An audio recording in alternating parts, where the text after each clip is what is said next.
بسم الله الرحمن الرحیم.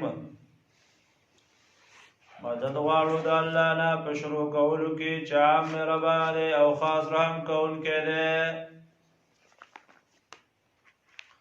ویل لکل همزه، تباهی ده د هر یو پشیشه بد ویونکي دپاره. مخامخ نه یو پشیشه لګي د نورو خلکو په مخ کې کوم څوک چې د چا بدوی د هغې په غیاب کې وي. اولو مزه، مخامخ طعن ویونکی، مخامخ بد بیانونکی، د دې خلکو دپاره تباهي ده. او ویل څه ته وایي علما ذکر کوي، حدیث کې راځي ویل وادن فی جهنم، دا په جهنم کې یوه کنده ده، یستعیذ منه، چې د هغې نه د جهنم نورې طبقې د هغه نه د ورځې 80 پېرې پناه غواړي.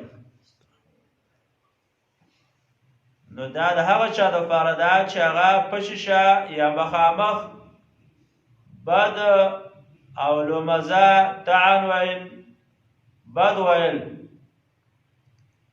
د حق پرستو د علماو دغه شان د نیکانو د هغې بد وی بې ځایه د هغه په سپکه باندې یادوي.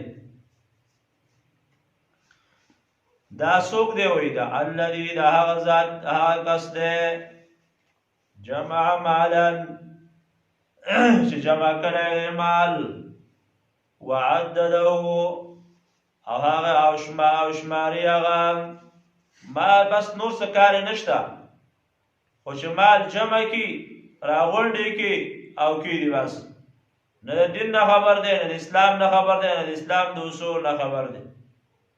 نو دا و مال به جمع کی لیکن ایمان د لاسه ورکړي. یا سبو د ګمان کوي ان ماله یقین مال ده اخلده همیشه به وساتي دلره.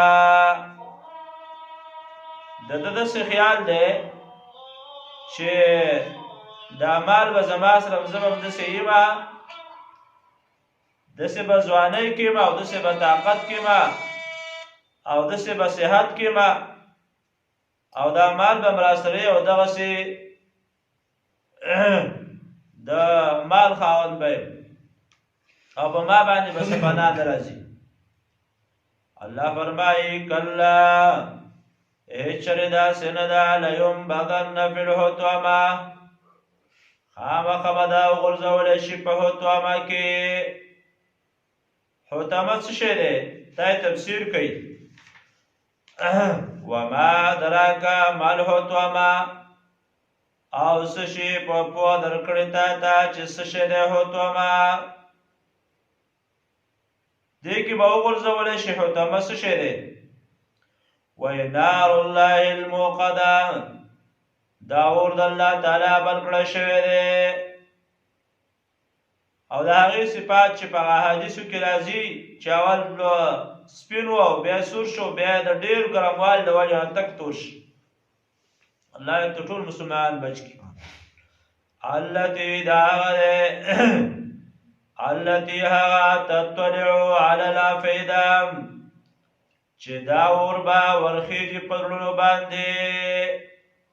دا زړه به دا نور بدن سوځي ورسوځي تر دې پورې چې د زړه ته بیا ورسي.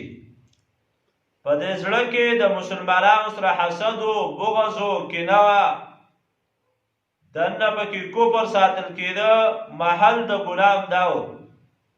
ځکه چې تطلعو علی الافئده وایي انها یقینا ده علیهم، دا اور به په دوی باندې موصده جوخ کړی شوی وی د هر طرف نه، موصد بند کړی شوی وی، جوخ کړی شوی وی د هر طرف نه. فی عمد ممدده، دا به وي په هغه ستنو اوږدو اوږدو کې.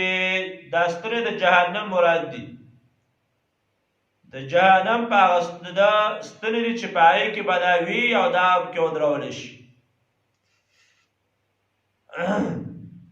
نو دې کې ناکار اوصاف قبیح اوصاف بیان کړل چې ګوره دغسې اوصافو نه ځان وساته.